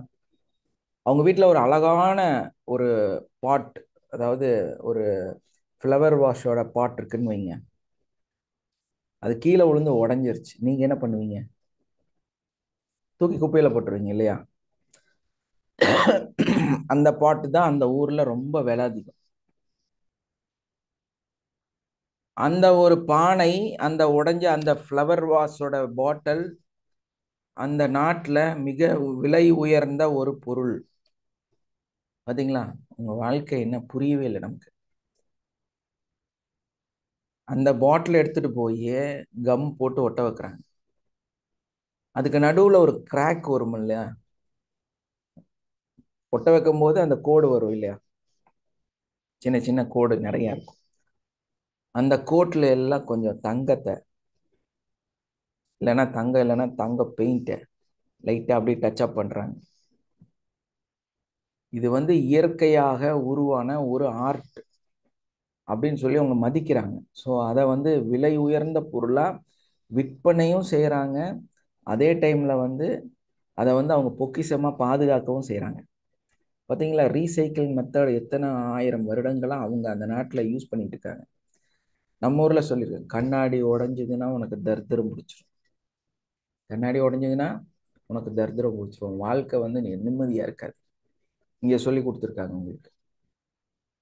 அவன் கண்ணாடி உடஞ்சதுன்னா அதை ஒட்ட வச்சு நடுவுல ஒரு தங்க கம்பியை வச்சு அந்த கண்ணாடியோட விலைய பல கோடியா மாத்திடுறாங்க. இப்ப நம்மளோட சிந்தனை, நம்மளுடைய அறிவு, நம்ம எப்படி சிந்திக்கிறோம், என்ன செய்யறோங்கிறத பொறுத்து தான் இருக்கு. அந்த பொருள் என்னங்கிறத பொறுத்து அல்ல. சார் வாழ்க வளமுடன் சார். வாழ்க வளமுடன். இப்ப அவங்க கிரியேட்டிவ் இருக்கவங்க பண்ணுவாங்க சார். நம்ம ரிச் மைண்ட் செட்ல இருக்கும்போது நம்ம இதுக்காக நம்ம இது பண்ணிட்டு இருக்க முடியாது இல்லைங்க சார். அதான் மேம், இந்த வேற பொருள் நம்ம வாங்க ஆரம்பிச்சுட்டு அதானே சார் நல்லது. அது அப்படி இல்லை. அதைத்தான் சொன்னது, நடுவுல தங்கத்தை ஒட்ட வச்சாங்க.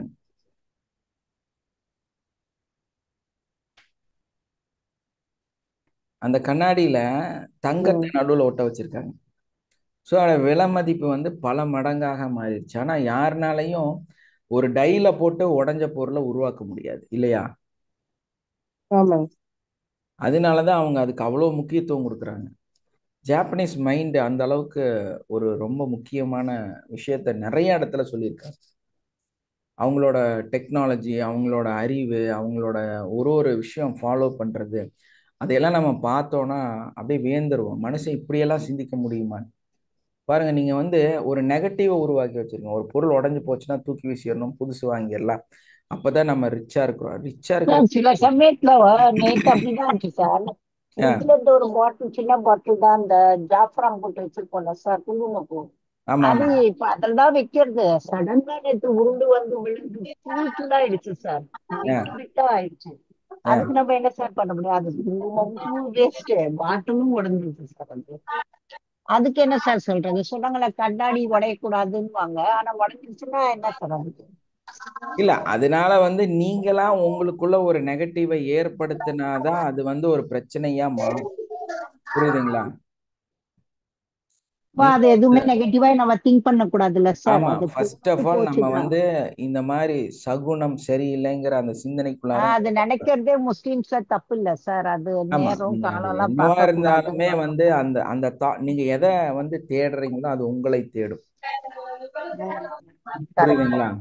அப்ப நம்ம என்ன பண்ணணும் அப்படின்னா, நம்ம அதை வந்து ஃபர்ஸ்ட் நம்மளே சொல்லக்கூடாது. பல இடத்துல நான் சொல்லியிருக்கிறேன், நீங்க தான் உங்களை கிரியேட் பண்றீங்க. அப்ப நீங்க வந்து எடுத்தனே நெகட்டிவ்க்குள்ளார போகாதீங்க. சிந்திங்க. ஜாப்பனீஸ் வந்து இதை அப்படி பண்ணனா நினைக்கிறது இல்ல சார். எங்க ஹஸ்பண்ட் எடுத்து எப்பவுமே உட்கார்ந்து ஆலோசனை பண்ணுங்க.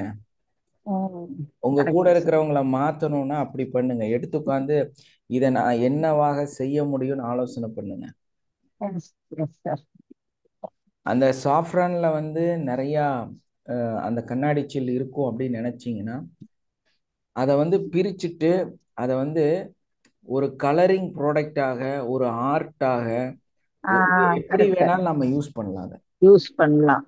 இப்போ அதை வந்து நல்ல ஒரு கலர் இல்லையா, அதை ஆமா எடுத்து சார். தண்ணியில போட்டு ஒரு கலர் வந்ததுன்னா உங்களுடைய ட்ரெஸ்ஸுக்கோ இல்லை உங்களுடைய ஒரு செவுத்துல வரைகிறதுக்கோ இல்லைன்னா ஒரு ஆர்ட் வரைகிறதுக்கோ எதுக்கு வேணாலும் நீங்க அதை யூஸ் பண்ணலாம். கலரிங்கா யூஸ் பண்ணலாம். இப்போ நெகட்டிவ் திங்க் பண்ணக்கூடாது. எஸ், இப்போ ஒன்றும் வேண்டாம், நீங்க அதை வந்து எடுத்து ஒரு தண்ணியில போட்டுட்டு அதை அப்படியே நல்லா கட்டி துணியில வடிகட்டி எடுத்தீங்கன்னா அந்த கலர் வரும் இல்லையா, அந்த கலரும் மனமும் அதுல வந்துடும். அதை அப்படியே எடுத்து ஒரு பால் எடுத்து கொஞ்சம் பாதாம் பருப்பை வந்து அரைச்சு அதுல ஊத்தி அது கூட இந்த தண்ணி அதுல ஊத்துனா ஒரு பாதாம் ட்ரிங்க்கு எக்ஸலண்ட் டேஸ்ட்ல கிடைச்சிருக்கும். நம்ம மைண்ட் நெகட்டிவா திங்க் பண்ணனா பாத்தீங்களா, நல்ல பாதாம் மில்க் உருவாயிருக்கும். பண்ணிருக்கலாம் சார். நம்ம அந்த லீஃப் யூஸ் பண்ண வேண்டிய அவசியம் இல்லை. அந்த ட்ரிங்க் ஆமா, சொன்ன மாதிரி நம்ம கழுவி அதை இது பண்ணிருக்கலாம். யூஸ் பண்ணி கண்ணாடி துணியில வச்சு வடிகட்டி பண்ணிருக்கலாம். கண்டிப்பா அது மாதிரி போனது போனதுதான் விட்டுற வேண்டியதுதான் சார். இன்னைக்கு ஊருக்கு போறேன் சார். இன்ஷால்லா துபாய்க்கு ஈவினிங் ஃபிளைட் சார். ஆமா சார், 2 மந்த்ஸ்க்காக சார். இன்ஷால்லா துஆ பண்ணுங்க சார். கண்டிப்பா. Okay sir. தேங்க்யூ.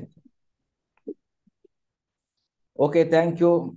நம்மளுடைய நெக்ஸ்ட் 30 பேட்ச் வந்து ஸ்டார்ட் பண்ண போகிறோம். அதுக்கான சப்போர்ட் கொடுங்க. ஜாயின் பண்ணுங்க. யாராவது நீங்கள் ஜாயின் பண்ணாமல் இருந்தால் அதில் வந்து ஜாயின் பண்ணுங்க. உங்கள் ஃப்ரெண்ட்ஸ் அண்ட் ரிலேட்டிவ்ஸ்க்கு நம்மளோட 7 மணி கிளாஸோட லிங்கை ஷேர் பண்ணுங்க. நிறைய பேர்த்துக்கு ஜஸ்ட் நீங்கள் வந்து ரொம்ப கஷ்டப்பட வேண்டாம். நீங்கள் ஒரு 5 பேர்த்துக்கு டெய்லியும் வந்து ஃபார்வர்ட் பண்ணிட்டு விட்டுருங்க. இதை மட்டும் டெய்லியும் செய்யுங்க. இது ஒரு சப்போர்ட்டிவாக இருக்கும். நிச்சயமா வந்து அதை செய்ய ஆரம்பிச்சிருக்காங்க நிறைய பேர். அது மட்டும் எனக்கு தெரியுது. என்ன காரணம் அப்படின்னா, நேற்றும் சரி இன்னைக்கும் சரி நிறைய புது நபர்கள் வந்து ஜஸ்ட் உள்ள வந்து பார்த்துட்டு போறாங்க. ஸோ அவங்க வந்து பார்த்துட்டு போறாங்க, இன்னைக்கு பார்த்துட்டு போவாங்க, நாளைக்கு உட்காந்து கிளாஸ் அட்டன் பண்ணுவாங்க, நாளான்னைக்கு நம்மளை பற்றி தெரிஞ்சுக்குவாங்க. இதோட சக்தி என்ன, இன்னர் எனர்ஜினா என்ன, இந்த இன்னர் எனர்ஜி மேலே நம்மளால எப்படி இந்த நிச்சயமா ஜஸாக்கல்லா ஹைரன். Okay, thank you. அந்த மாதிரி விஷயங்களை வந்து நம்மளால புரிஞ்சுக்க முடியும். அப்போது நம்மளுடைய இந்த உள்ள இருக்கிற எண்ணங்களை சரிப்படுத்தினா இந்த வாழ்க்கை எந்த அளவுக்கு சரியாகுங்கிறத நம்ம பல விதத்தில் உங்களுக்கு சயின்டிஃபிக்காகவும் ஆன்மீக ரீதியாகவும் நிறையா நிரூபிச்சுட்டே இருக்கிறோம். ஸோ இதெல்லாம் முழுசாக உங்களுக்கு கிடைக்கிறதுக்கு, உங்களுடைய ஃப்ரெண்ட்ஸ் ரிலேட்டிவ்ஸ் கிடைக்கிறதுக்கு ஜஸ்ட் ஒரு ஷேரிங் மட்டும் பண்ணிகிட்டே வாங்க. அவங்க வாழ்க்கையை நம்மளால் மாற்ற முடியும். Thank you all. Have a nice day. Love you all. Sir நீங்க வந்து இந்த இதுல எல்லாம் ஆட்ல எல்லாம் எங்க போட்டோல ஃபர்ஸ்ட் பேட்ச் அட்வான்ஸ் போட்டிருந்து ரொம்ப பார்க்க சந்தோஷமா இருக்கு சார். Thank you sir. தேங்க்யூம்மா. இவரையும் நேற்று காட்டல சார். அதான் சார் ரொம்ப ரொம்ப தேங்க்ஸ். பார்க்க நல்லா இருக்கு சார். நம்ம தேங்க்யூ குரூப்பே நல்லா இருக்கு. அல்ஹம்துலில்லாஹ். Thank you sir. தேங்க்யூம்மா. தேங்க்யூ.